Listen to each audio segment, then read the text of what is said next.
जय श्री गुरुदेव। जय श्री कृष्णा। श्रीमद् भगवत गीता के 6 अध्याय का महात्म्य। श्री भगवान कहते हैं, हे सुमुखी, अब मैं 6 अध्याय का महात्म्य बतलाता हूँ, जिसे सुनने वाले मनुष्यों के लिए मुक्ति करतलगत हो जाती है। गोदावरी नदी के तट पर प्रतिष्ठानपुर नामक एक विशाल नगर है, जहाँ मैं पिपलेश के नाम से विख्यात होकर रहता हूँ। उस नगर में जानश्रुति नामक एक राजा रहते थे, जो भूमंडल की प्रजा को अत्यंत प्रिय थे। उनका प्रताप मार्तंड मंडल के प्रचंड तेज के समान जान पड़ता था। प्रतिदिन होने वाले उनके यज्ञ के धुएं से नंदन वन के कल्पवृक्ष इस प्रकार काले पड़ गए थे, मानो राजा की असाधारण दानशीलता देखकर वे लज्जित हो गए हों। उनके यज्ञ में प्राप्त पुरोडाश के रसास्वादन में सदा आसक्त होने के कारण देवता लोग कभी भी प्रतिष्ठानपुर को छोड़कर बाहर नहीं जाते थे। उनके दान के समय छोड़े हुए जल की धारा प्रताप रूपी तेज और यज्ञ के धूमों से पुष्ट होकर मेघ ठीक समय पर वर्षा करते थे। उस राजा के शासनकाल में इतियो अर्थात खेती में होने वाले 6 प्रकार के उपद्रवों के लिए कहीं थोड़ा भी स्थान नहीं मिलता था और अच्छी नीतियों का सर्वत्र प्रसार होता था। वे बावली, कुएं और पोखरे खुदवाने के बहाने मानो प्रतिदिन पृथ्वी के भीतर की निधियों का अवलोकन करते थे। एक समय राजा के दान, तप, यज्ञ और प्रजापालन से संतुष्ट होकर स्वर्ग के देवता उन्हें वर देने के लिए आए। वे कमलनाल के समान उज्ज्वल हंसों का रूप धारण कर अपनी पांखें हिलाते हुए आकाश मार्ग से चलने लगे। बड़ी उतावली के साथ उड़ते हुए वे सभी हंस परस्पर बातचीत भी करते जाते थे। उनमें से भद्राश्व आदि 2-3 हंस वेग से उड़कर आगे निकल गए।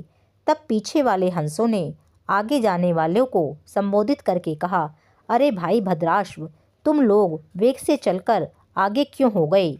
यह मार्ग बड़ा दुर्गम है, इसमें हम सबको साथ मिलकर चलना चाहिए।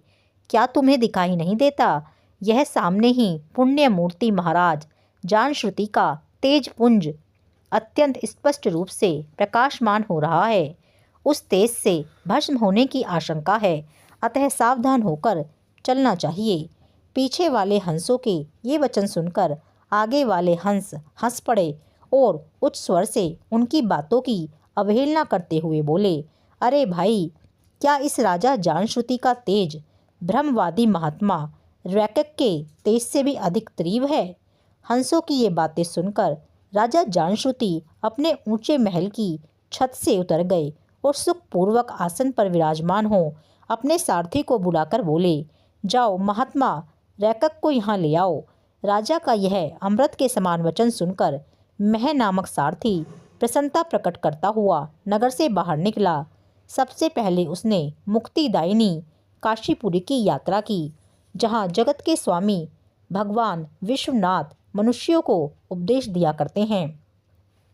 उसके बाद वह गया क्षेत्र में पहुंचा, जहां प्रफुल्ल नेत्रों वाले भगवान गदाधर संपूर्ण लोकों का उद्धार करने के लिए निवास करते हैं।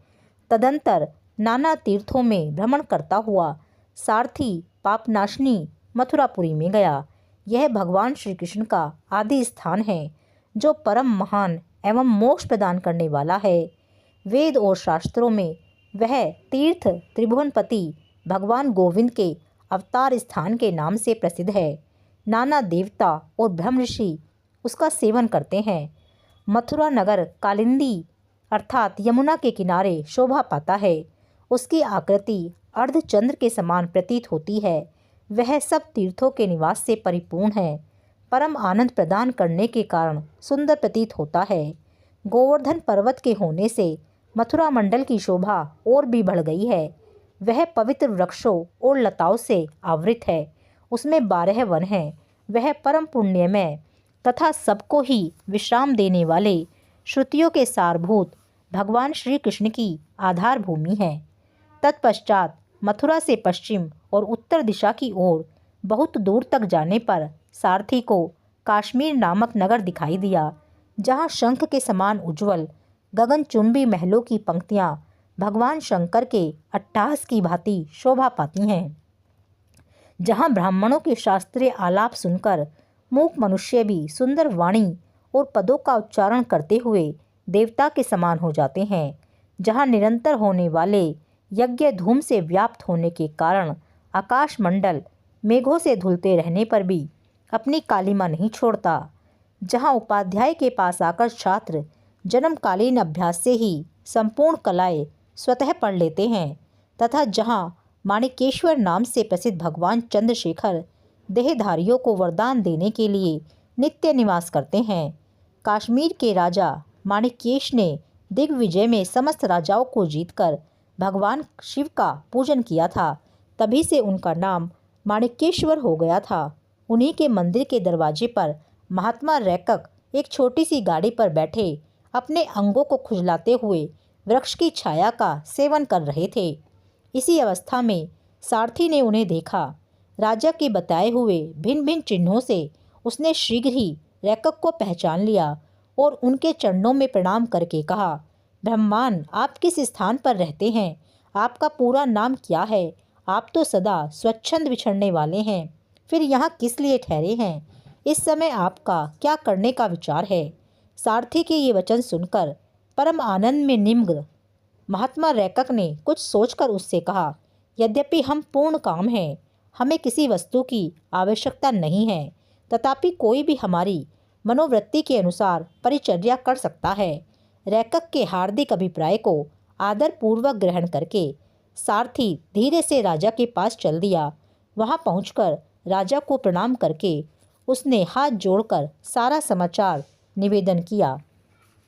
उस समय स्वामी के दर्शन से उसके मन में बड़ी प्रसन्नता थी। सारथी के वचन सुनकर राजा के नेत्र आश्चर्य से चकित हो उठे। उनके हृदय में रैकक का सत्कार करने की श्रद्धा जागृत हुई। उन्होंने 2 खच्चरियों से जुती हुई एक गाड़ी लेकर यात्रा की। साथ ही मोती के हार, अच्छे अच्छे वस्त्र और 1 सहस्त्र गौवें भी ले ली।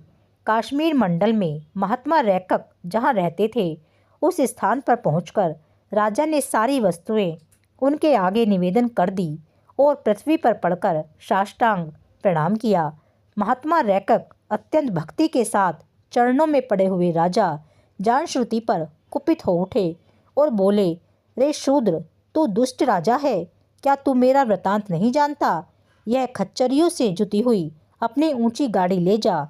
ये वस्त्र, ये मोतियों के हार और ये दूध देने वाली गौवें भी स्वयं ही ले जा। इस तरह आज्ञा देकर रैकक ने राजा के मन में भय उत्पन्न कर दिया। तब राजा ने शाप के भय से महात्मा रैकक के दोनों चरण पकड़ लिए और भक्तिपूर्वक कहा, ब्रह्मान, मुझ पर प्रसन्न होइए। भगवान, आप में यह अद्भुत महात्म्य कैसे आया? प्रसन्न होकर मुझे ठीक ठीक बताइए। तब रैकक ने कहा, राजन, मैं प्रतिदिन गीता के 6 अध्याय का जप करता हूँ। इसी से मेरी तेजो राशि देवताओं के लिए भी दुस्सह है।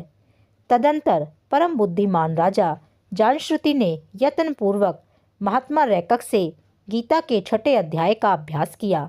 इससे उन्हें मोक्ष की प्राप्ति हुई। इधर रैकक भी भगवान माणिकेश्वर के समीप मोक्षदायक गीता के 6 अध्याय का जप करते हुए सुख से रहने लगे। हंस का रूप धारण करके वरदान देने के लिए आए हुए देवता भी विस्मित होकर स्वेच्छानुसार चले गए। जो मनुष्य सदा इस एक ही अध्याय का जप करता है, वह भी भगवान विष्णु के ही स्वरूप को प्राप्त होता है। इसमें तनिक भी संदेह नहीं है। गीता के 6 अध्याय का महात्म्य पूर्ण। जय श्री राधे, जय श्री कृष्णा।